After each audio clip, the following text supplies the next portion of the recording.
très large. Et donc, tout ce qui est... J'ai toujours adoré la géologie que j'ai étudié à l'école. Météorologie m'intéresse aussi. Ma femme avait travaillé pour l'Organisation météorologique mondiale et je connais quelques océanographes de ce côté-là. Donc, je regarde toutes les sciences avec plaisir et maintenant je suis à la retraite. Je ne suis pas obligé de produire des articles. Je peux m'intéresser à tout ce que je veux en sciences. On oublie un tout petit peu l'importance du voyage dans l'histoire de la science. Les voyageurs ont fait des découvertes. Et évidemment, le plus important, peut-être, c'est Darwin. Lié à ça, je pense qu'il y a la question de l'observation. Actuellement, on ne donne pas la place à l'observation par la personne, disons, pour le public général. Ce que vous voyez, pourquoi ça se passe. C'est clair que si vous êtes sur un bateau, vous êtes obligé d'observer, que ce soit la mer, le ciel, où sont les roches et pourquoi. Et je pense que ça aussi répond à quelque chose qui intéresse le public et surtout les jeunes. Et je pense que ce projet peut aller dans le sens d'ouvrir les gens à toutes sortes de sciences. De toutes sortes de sciences qui sont approchées à ce qu'on voit depuis son bateau.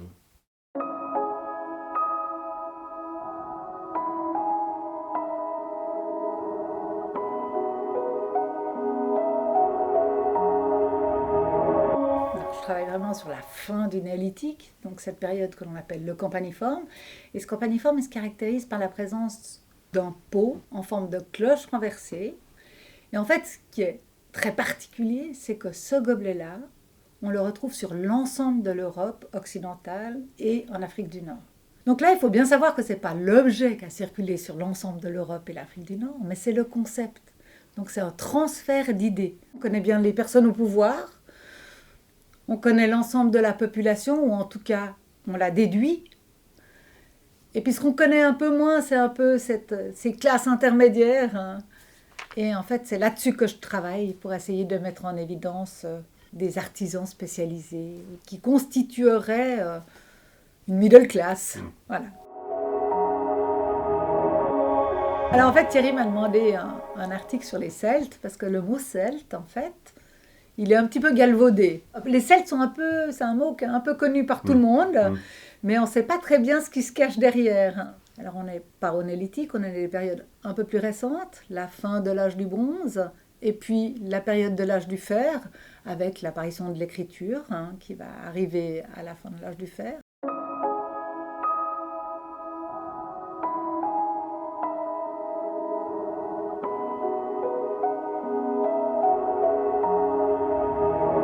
Actuellement, on est très excité par la possibilité de faire des trous dans les nuages pour les communications optiques. Mais le gros problème, c'est que dès qu'il y a un nuage, le laser passe pas. Et donc, c'est, je dirais, le problème majeur de ces transmissions optiques aujourd'hui. Et là, avec nos lasers, on a montré qu'on peut créer des trous dans les nuages. Et donc, l'idée est d'avoir un canal ouvert pour les transmissions vers les satellites. C'est quelque chose qui actuellement est très porteur. Ici, dans le cas de Gaïa, ce qu'on a essayé de faire, c'était de mesurer les aérosols marins. Parce que les aérosols marins sont difficiles à quantifier à cause de la surface simplement des océans et de la quantité de particules qui est relativement modeste. On n'est pas en plein centre de Genève en train de mesurer des aérosols émis par le trafic automobile. Donc il y a des émissions qui ne semblent pas trop importantes, il n'empêche que sur la surface disponible, ça fait quand même beaucoup d'aérosols.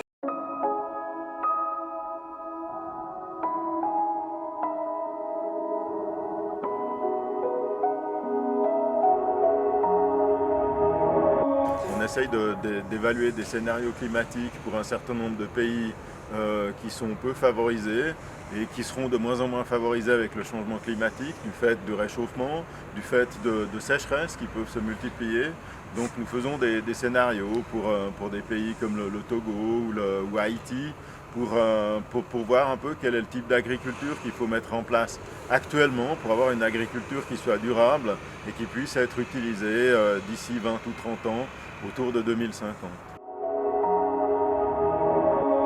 Ce que nous faisons essentiellement, c'est de faire de la navigation en temps réel, du routage en temps réel. On n'essaye pas d'optimiser, contrairement à d'autres routages que j'ai faits, où on essaye d'optimiser la durée, d'avoir la durée la plus courte possible. Ici, ce qu'on essaye de faire, c'est d'optimiser la sécurité. On a fait des articles qui expliquent pourquoi est-ce qu'il vaut mieux passer par le nord pour traverser l'Atlantique dans ce sens-là. Ça veut dire d'est en ouest, ça veut dire des îles britanniques en direction du Canada. C'est parce qu'en fait, les dépressions souvent se trouvent à des latitudes de 40 ou 50 degrés, ce qui fait qu'il vaut mieux passer au nord de ces dépressions pour avoir des vents portants, des vents qui vont d'est en ouest, contrairement à ce qu'on a habituellement, ça veut dire des vents d'ouest sur l'Atlantique.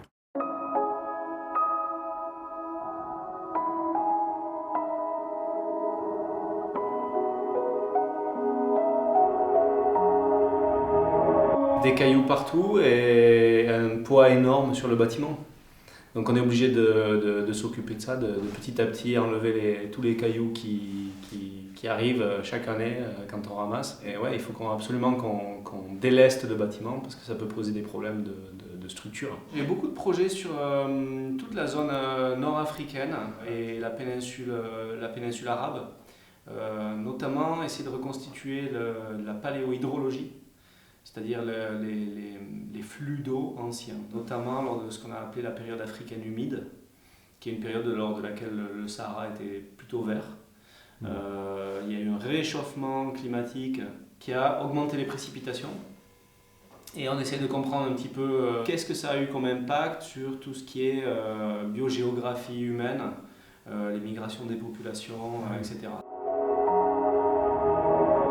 On avait décidé d'écrire un petit peu quelque chose au sujet de la Manche et on avait un petit peu parlé du fait que la Manche n'a pas toujours été là, qu'il y a eu une époque où on pouvait traverser à pied, puisque lors de la dernière période glaciaire, l'eau des océans était en partie piégée dans les glaces, dans les calottes polaires, et du coup le niveau des océans était beaucoup plus bas. C'est l'époque où les gens qui habitaient à Marseille et qui dessinaient dans la grotte Cosquer, dessinaient des pingouins, c'était des humains tout à fait comme nous, et donc là on aurait plutôt traversé à pied et pas en bateau.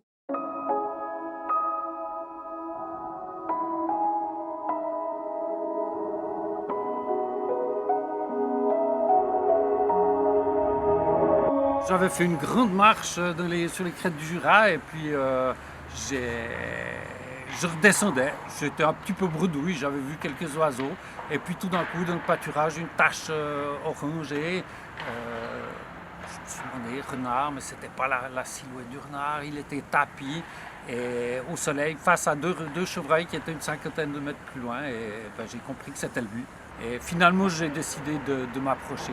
On m'avait tellement dit que c'est un animal qui craint pas l'homme. Donc, je suis venu face à lui, franchement. Il m'avait vu depuis le début, donc il n'y avait pas de raison de se cacher. Et il m'a laissé venir jusqu'à une trentaine de mètres. Il s'est levé, il a bâillé, il est venu même un petit bout à ma rencontre. Puis après, il a traversé le pâturage et on a traversé ensemble au parallèle.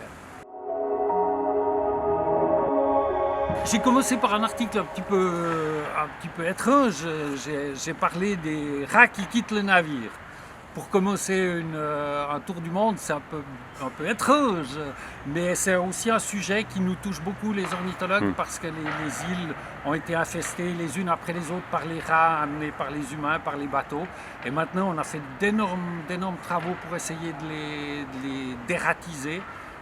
Ces rats mangent les œufs et souvent même les jeunes oiseaux. Donc ce travail de dératisation est extrêmement important pour que les populations puissent se reprendre et grandir de nouveau. Et on le voit, chaque fois qu'une île est dératisée, ça ne prend pas très long avant que les oiseaux reviennent.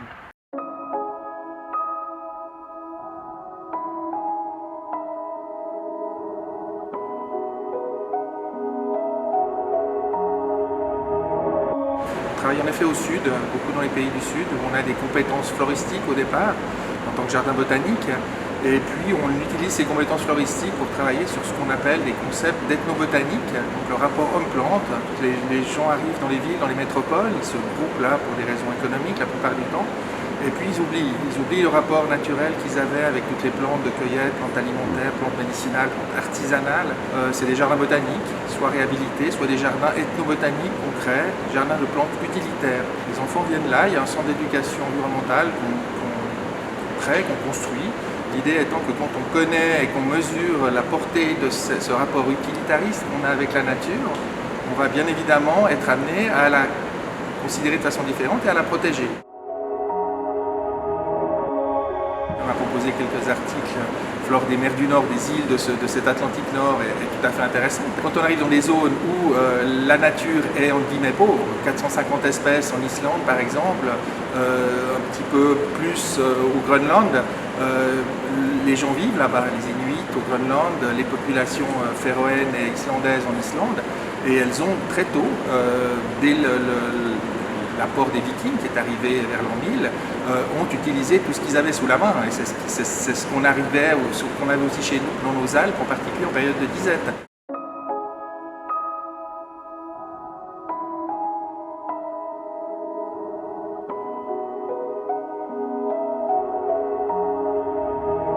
C'est un immense nuage de gaz, c'est de l'hydrogène.